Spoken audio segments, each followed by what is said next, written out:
राजा वो सरकार है, निराला मसीहा का दरबार है, ओ लाला मसीहा का दरबार है, ओ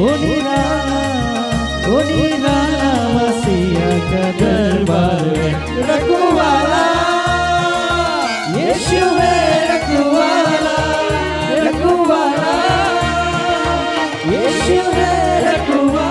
ಕಾನೂನಿನ ಮದುವೆಯಲ್ಲಿ ಕೊಂಡಾಟವೇ, ನಮ್ಮ ಯೇಸು ರಾಜ ಬಂದಿರುವನು, ಆನಂದವೇ। ಮದುಮಗನೇ ನಿನಗೆ ಶುಭಾಶಯ, ಮದುಮಗನೇ ನಿನಗೆ ಶುಭಾಶಯ। ನೀನೇ ಪವಿತ್ರನು, ನೀನೇ ನಿರ್ದೋಷಿಯು, ನೀನೇ ಸೌಂದರ್ಯನು ನನ್ನ ಪ್ರಭುವೇ। ನೀತಿ ನ್ಯಾಯಗಳೇ ಸಿಂಹಾಸನಾಸ್ತಿವಾರ, ನೀತಿ ನ್ಯಾಯಗಳೇ ಸಿಂಹಾಸನಾಸ್ತಿವಾರ, ಪ್ರೀತಿ ಸತತೆಗಳೇ ಸಾನ್ನಿಧ್ಯ ದೂತರು, ಪ್ರೀತಿ ಸತತೆಗಳೇ ಸಾನ್ನಿಧ್ಯ ದೂತರು। ಸ್ತೋತ್ರ ಸಿಂಹಾಸನ ರೂಢರಾದ ಯೇಸು ರಾಜ ಗಣರಾಜ। ದಾಂಪತ್ಯವು ಮಾನ್ಯವಾದದ್ದು, ದೇವರು ಸೃಷ್ಟಿಸಿದ್ದು, ದೇವರು ಪ್ರಾರಂಭಿಸಿದಾಗಿರುವುದರಿಂದ ಪರಿಶುದ್ಧವಂತ ಎಣಿಸಬೇಕು. ಕಾರಣ ಏಕೆಂದರೆ ಲೋಕದಲ್ಲಿ ಜಾರತ್ವ ಇದೆ, ಲೋಕದಲ್ಲಿ ವ್ಯಭಿಚಾರ ಇದೆ, ಲೋಕದಲ್ಲಿ ದೇವರು ಮಾಡಿದ ಪರಿಶುದ್ಧತೆಗೆ ವಿರೋಧವಾಗಿ ಲೋಕ ನಡೀತಾ ಇದೆ. ಹಾಗಾಗಿ ಆ ರೀತಿಯಾಗಿ ನೀವು ನಡೆಯದೆ, ಆ ರೀತಿಯಾಗಿ ನೀವು ನಡ್ಕೊಳ್ಳದೆ, ಆ ಪರಿಶುದ್ಧತೆಯಲ್ಲೇ ನೀವೆಲ್ಲರೂ ನಡೆಯಬೇಕು. ಆ ಪರಿಶುದ್ಧತೆಯನ್ನ ನೀವು ಗೌರವಿಸಬೇಕೆಂಬುದಾಗಿ ದೇವರ ವಾಕ್ಯ ನಮಗೆ ಎಚ್ಚರಿಸುವಂತದಾಗಿದೆ. ಹಲ್ಲೆಲೂಯಾ. ಇದು ಮನುಷ್ಯನ ಸೃಷ್ಟಿ ಮಾಡಲಿಲ್ಲ. ಯಾವಾತನು ಭೂಮಿಯನ್ನ, ಯಾವಾತನ ಆಕಾಶವನ್ನ, ಯಾವಾತನು ಸೂರ್ಯ ಚಂದ್ರ ನಕ್ಷತ್ರಗಳು ಪ್ರಾಣಿ ಪಕ್ಷಿ ಕ್ರಿಮಿ ಕೀಟಗಳು ಮನುಷ್ಯರನ್ನ ಸಕಲವನ್ನ ಸೃಷ್ಟಿ ಮಾಡಿದ ಆತನು ಈ ಮದುವೆಯನ್ನ ಪ್ರಾರಂಭಿಸಿದಾನೋ ಅದಕ್ಕೆ ನಾವೆಲ್ಲರೂ ಕೂಡಿ ಗೌರವಿಸಲಿಕ್ಕೆ ಸ್ಥಳದಲ್ಲಿ ಕೂಡಿ ಬಂದಿದ್ದೇವೆ. ಇದು ಮನುಷ್ಯನು ಪ್ರಾರಂಭ ಮಾಡಿದಲ್ಲ, ದೇವರೇ ಇದನ್ನ ಪ್ರಾರಂಭ ಮಾಡಿದ್ದಾನೆ. ಆದಿಕಾಂಡ 2:22 ವಚನದಲ್ಲಿ ನಾವು ನೋಡ್ತೇವೆ, ದೇವರು ಪ್ರಾರಂಭ ಮಾಡಿದಂತ ಮದುವೆ.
ದೇವರು ಕ್ರಮವಾಗಿ ಇರುವಾತ ದೇವನು ಕ್ರಮಪಡಿಸುವ ದೇವರಾಗಿದ್ದಾನೆ.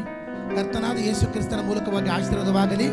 ಮದುವೆಯ ಸಮಾರಂಭ ಅಂದರೆ ದೇವರು ಕೊಟ್ಟ ಒಂದು ಈ ಕಾರ್ಯದಲ್ಲಿ ನಾವು ಸೇರುವರಾಗಿದ್ದರೆ ನಿಜವಾಗಿ ಆತನ ಆಶೀರ್ವಾದ ಮಾಡುವನಾಗಿದ್ದ